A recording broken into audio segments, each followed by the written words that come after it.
En el día de hoy vamos a estar hablando de la teología pactual en la vida cristiana. Y este video ya no va a ser como los anteriores, como doctrinales, teológicos, técnicos, de, bueno, busquemos en las escrituras cómo, cómo es que esto se sustenta en la palabra.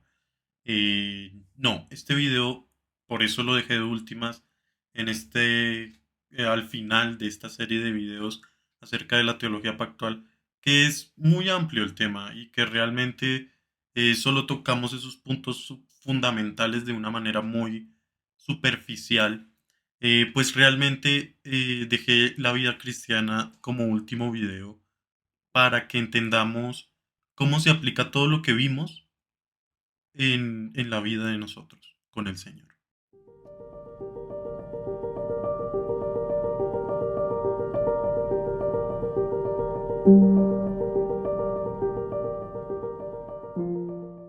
Muy buenos días para todos. En el día de hoy vamos a estar hablando de la teología pactual eh, en la vida cristiana, en la vida del creyente. Y vamos a tomar todos esos puntos fundamentales que vimos y vamos a entender, a aplicar esos temas en nuestra vida con el Señor. Y, y bueno, comenzando, pues hay que hablar de la expiación del Señor en la teología pactual, la confianza en Dios por medio de la teología pactual, que en realidad sin el pacto es muy difícil entender cómo confiar en Dios. Los sacramentos que también están dentro de la teología pactual y una única historia de redención. ¿Cómo se aplica esto a la vida? ¿Cómo, ¿Cómo cambia esto mi vida cristiana? ¿Cómo mejora? Porque claramente mejora la teología pactual en mi vida cristiana. Y bueno, comenzando con la expiación de Cristo, pues claramente entendemos que el Señor pues vino a este mundo a morir por su pueblo, por el pueblo escogido de Dios, y realmente lo cumple por medio de un pacto. Y como vimos en el video, Él en el aposento alto deja ver que esto es el cumplimiento de un pacto cuando está dando la cena. Este es el nuevo pacto en mi sangre. Y de ahí comienza una nueva administración, sin cambiar el significado. Entonces ya el Señor mismo con sus propias palabras nos deja ver que esto lo tenemos que entender en un contexto pactual. Y es que el Señor antes, Dios, en el Antiguo Testamento, hablaba a su pueblo, se comunicaba con su pueblo de manera pactual. Entonces, ¿cómo nosotros no vamos a tener el pacto presente en nuestras vidas? Si es que el Señor, todo lo que comunicó explícitamente, directamente, es por medio de un pacto. Entonces ahí ya comenzando con la expiación de Cristo, entendemos que es el cumplimiento de una promesa, de redención, y que todo comienza con un acuerdo entre el Padre y el Hijo, con el pacto de redención que ya vimos en los videos anteriores, que es un acuerdo entre ellos para realizar el- la redención a su pueblo y que deja totalmente afuera la teoría de que es un plan B.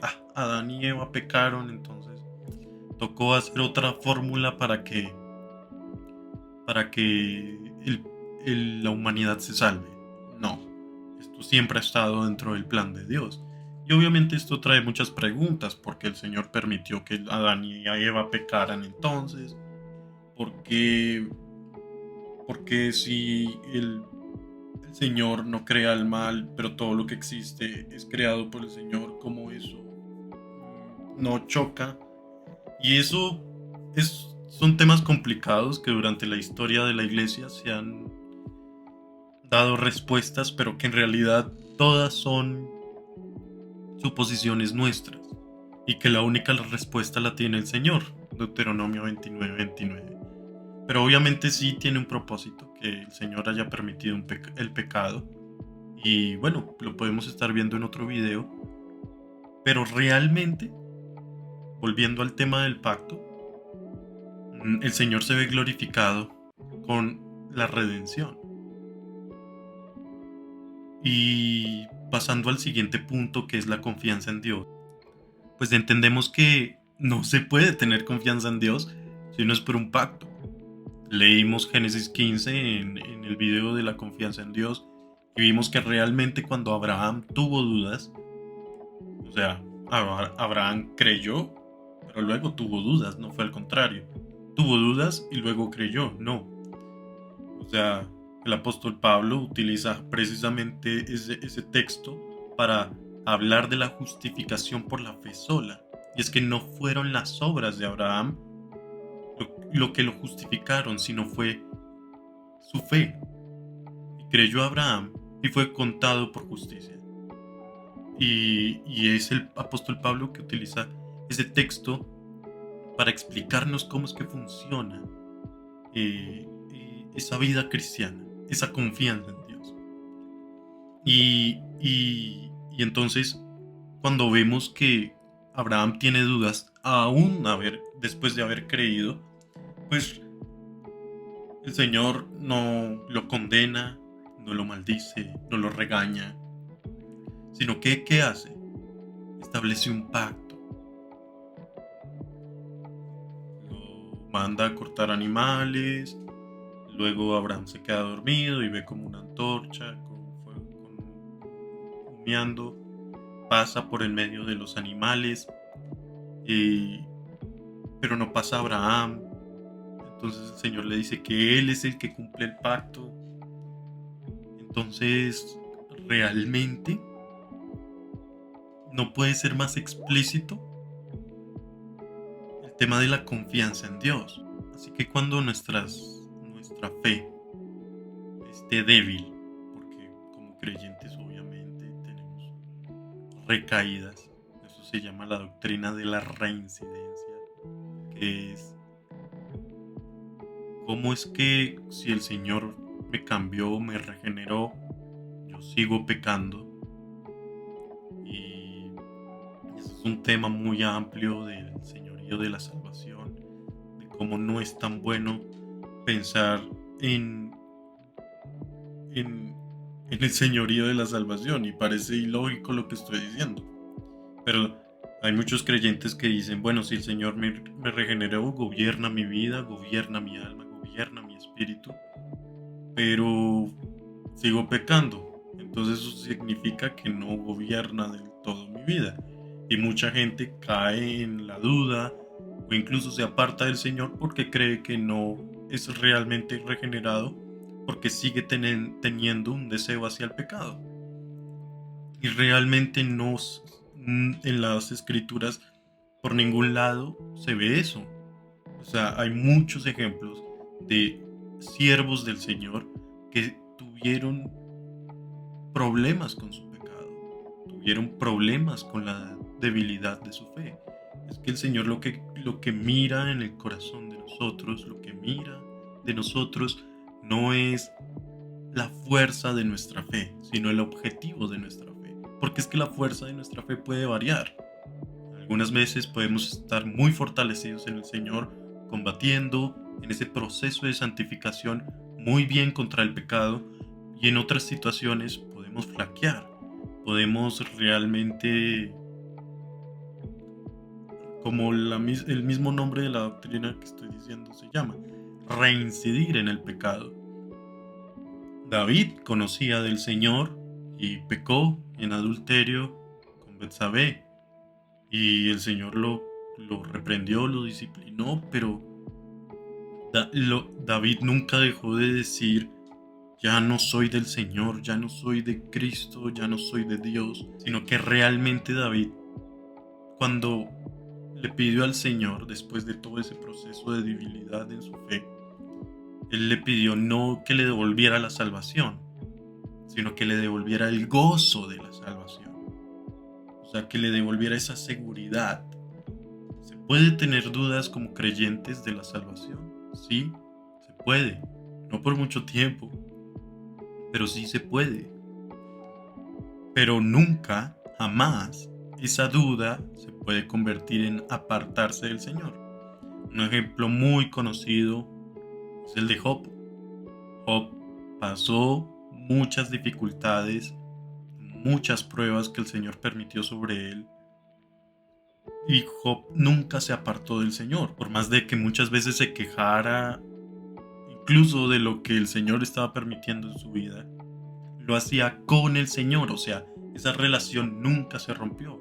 Job nunca dijo, el Señor no existe porque me está pasando esto, o el Señor me dio la espalda, o el Señor realmente no señorea mi vida, porque realmente mira la condición en la que estoy. No, Job siempre estuvo ahí, eh, persistente, perseverante en esa relación con el Señor. Entonces, así se puede aplicar muchas veces la teología pactual, de incluso de independientemente de cómo esté fortalecida mi fe, si esté en un punto muy bueno o realmente en una situación muy débil, si mi fe está dando buenos frutos o a veces no está dando tan buenos frutos, la idea siempre es estar enfocados en el Señor. Y Él es el que nos saca de esa condición. Sí, obviamente yo no estoy aquí diciendo que no se puede tener frutos, porque hay un ejemplo claro, Mateo 21, que el Señor maldijo la higuera que no da frutos. Pero entonces ya a veces se cae en el error de, bueno, no, ya no estoy dando frutos, ya no soy del Señor. Tranquilo, o sea, hay hay un proceso.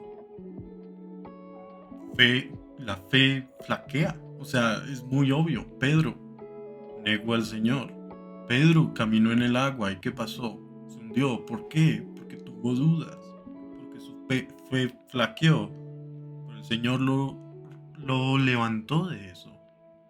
Entonces, y con el tema de la confianza en Dios, obviamente para mucho más. Ahí estoy hablando de un tema que no había tocado en el video de la confianza en Dios, que es la doctrina de la reincidencia, porque lamentablemente hay muchos creyentes que caen en la duda de su salvación y que no están, o sea, no digo, está totalmente equivocado dudar, no, les puse ejemplos de siervos del Señor que tuvieron duda. El tema es que esa duda no se mantenga, no permanezca, sino que entendamos que es una situación, una prueba que el Señor nos permite para fortalecer la fe. O sea, la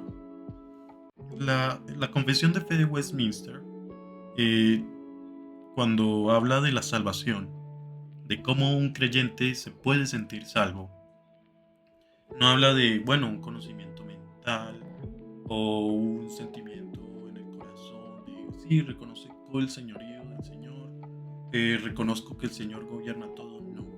Lo que dice es, durante la prueba, te mantienes fuerte en tu relación con el Señor. Y es que cuando tenemos pruebas, es cuando el Señor más quiere que nos acerquemos a Él, cuando Él más quiere que esa relación se estreche cada vez más. Así es como uno realmente asegura esa confianza de su salvación, de su redención. En estos momentos de prueba, nunca dar la espalda a esa relación con el Señor. Siempre confiar en Él, siempre orar a Él, siempre descansar en Él. Así es como uno asegura e- e- ese sentimiento, es que cuando digo sentimiento parece muy del corazón y pues la Biblia dice que el corazón es engañoso. Eh, entonces no quiero que se entienda como un sentimiento que viene y va, sino esa aplicación de esa confianza en nuestra fe. Podemos flaquear, sí, pero el Señor nos levanta si nos mantenemos juntos con Él. Me extendí un poco más con el tema de la confianza en Dios, pero es que es un tema muy amplio y, y que sí, vimos pizcas de lo que es la confianza en Dios. Luego, en los sacramentos, obviamente, Los sacramentos, medios de gracia y medios por el cual se hace eficiente la salvación. Nicolás, ¿a qué te refieres con eso de que se hace eficiente la salvación? Pues que el creyente fortalece su fe con los sacramentos. Muchos creyentes lastimosamente piensan que los sacramentos son obras humanas, o sea, son tareas que Dios nos dio para que nosotros las realicemos. Y sí, obviamente las tenemos que realizar porque el Señor nos las mandó a hacer, pero no son obras, son medios de gracia. O sea, no son obras de mí, hombre, hacia Dios, sino son medios de gracia de Dios hacia el hombre. Eso cambia totalmente la perspectiva. Entonces, cuando decimos que por medio de los sacramentos se hace eficiente la salvación, pues vemos cómo la salvación va ligada a los sacramentos. No estoy diciendo que los sacramentos salven en sí mismos, pero sí van unidos. O sea, la cena del Señor, por ejemplo, es un fortalecimiento de la fe y del creyente. Por eso no estoy de acuerdo con las iglesias que toman la cena una vez al mes o incluso menos, una vez al año. No está bien, no está bien, porque es que la cena no es solo un recordatorio, es realmente alimento espiritual del creyente. O sea, realmente se alimenta nuestra fe. Una persona, creo que sí lo dije en el video, una persona que no toma la cena del Señor en mucho tiempo está muy cerca de los lobos, porque está dejando que su fe se debilite y no sea fortalecida constante y regularmente como el Señor nos mandó. Es que el Señor lo dijo: haréis esto cada vez que os reunáis. O sea, no es una vez al mes, no, cada vez. Y si vemos la historia de la iglesia primitiva en el Imperio Romano se reunía ¿a qué? A tomar la cena del Señor. Y por eso el emperador Nerón los acusaba de caníbales, porque mandaba a los espías y los espías volvían y le decían: es que son caníbales porque toman el cuerpo y la sangre de una persona. O sea, a eso se reunían los cristianos del primer siglo, a tomar la cena, a fortalecerse entre ellos. Sí, obviamente luego viene la predicación y de la palabra, y que eso también fortalece la fe, pero es una dieta incompleta. O sea, la dieta del Señor es perfecta, es completa. Si tengo la predicación de la palabra y no tengo los sacramentos, es algo le falta a mi plato de comida, y es algo muy importante. O viceversa, hay sacramentos pero no hay predicación de la palabra, también hay algo que está fallando. Entonces, viéndolo desde esa perspectiva es muy importante. Y luego volvemos al tema del pacto, señales pactuales. ¿Y qué significaba el pacto? La promesa. ¿La promesa qué es? Que el Señor nos redime. O sea, ¿cómo no van a estar ligados a la redención? A la salvación del ser humano, del creyente. Pues obviamente es para que lo analicemos, reflexionemos de cómo estamos viendo, cómo estamos viviendo los sacramentos. Y eso que en este video solo hablé de la cena, porque el bautismo es una cosa parecida con respecto a la salvación. El sacramento del bautismo completo para el creyente elegido por Dios es salvación. Nicolás, ¿estás diciendo que el bautismo salva? Sí, pero no en sí mismo. Y quiero aclararme porque se puede malinterpretar. No como la Iglesia Católica lo cree o los luteranos lo creen, de un bautismo regeneracional, de que en ese mismo momento el Espíritu Santo purifica el alma. Entonces por eso las iglesias católicas y luteranas bautizan a bebés porque es para limpiar inmediatamente el pecado original. No creo en el bautismo regeneracional. Pero sí, obviamente es innegable. Y podría hacer un video explicando cómo es que el bautismo en esencia sí va ligado a la salvación. No estoy diciendo que el bautismo salve, obviamente solo Cristo, sola fe, sola gracia. Pero esto no es un, una contradicción. Cuando el bautismo es completo, obviamente es innegable que salva. Porque es que la señal visible es el agua. Pero a lo que va ligado, que la señal siempre significa algo, es el bautismo del Espíritu Santo. Entonces, ¿quién me va a decir que el bautismo del Espíritu Santo nos salva? ¿Mm? No, pero eso es el bautismo del Espíritu Santo, no es el bautismo del agua. Claro, pero es que las dos cosas van juntas.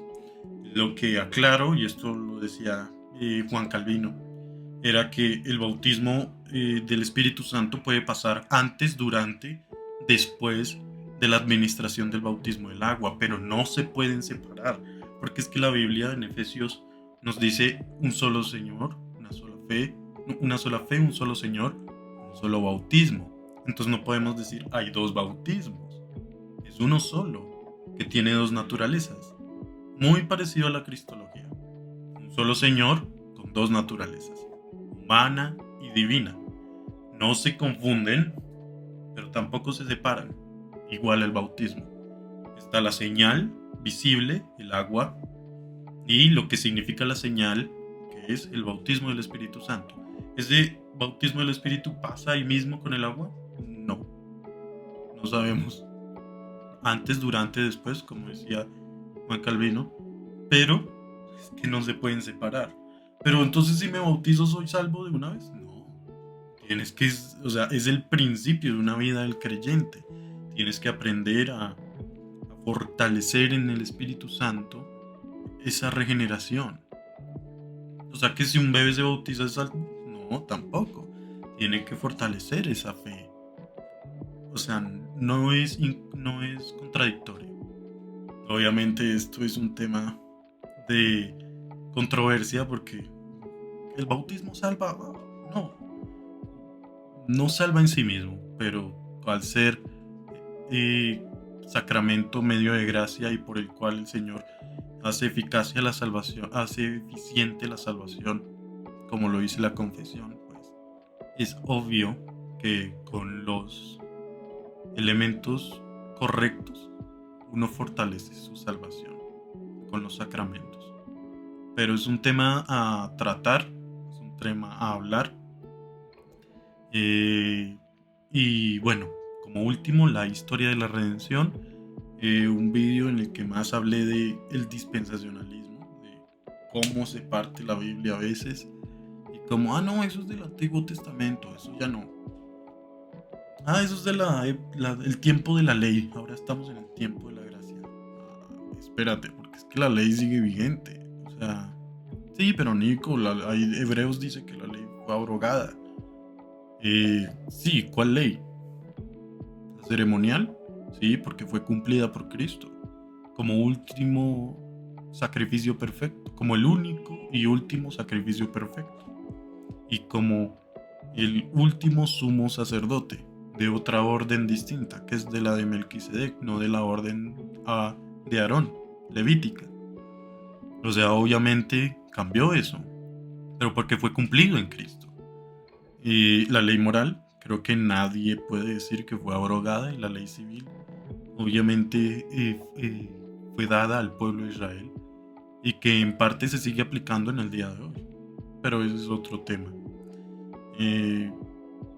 Creo que hablamos de cómo no caer en ese cristianismo contemporáneo que resalta mucho el dispensacionalismo y parte la historia de la salvación, e incluso se atreven a decir, una historia es la de la iglesia y otra la de los judíos.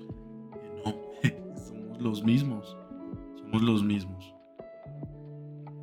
Solo que el único camino hacia el Padre es el Señor Jesucristo. Entonces expliqué en ese video cómo es que los judíos actuales, pues al no aceptar a Cristo, pues no están dentro del plan. O sea, es obvio que para llegar al cielo necesitamos de la redención de Cristo. Si no creo en Cristo, ¿cómo puedo llegar a plantarme al frente del Señor y pensar que soy redimido? Entonces, todos esos puntos que estamos hablando eh, son como una pequeña aplicación hacia la vida cristiana. Cualquier tipo de pregunta que tengan, con mucho gusto estaré dispuesto a responderla. Gracias.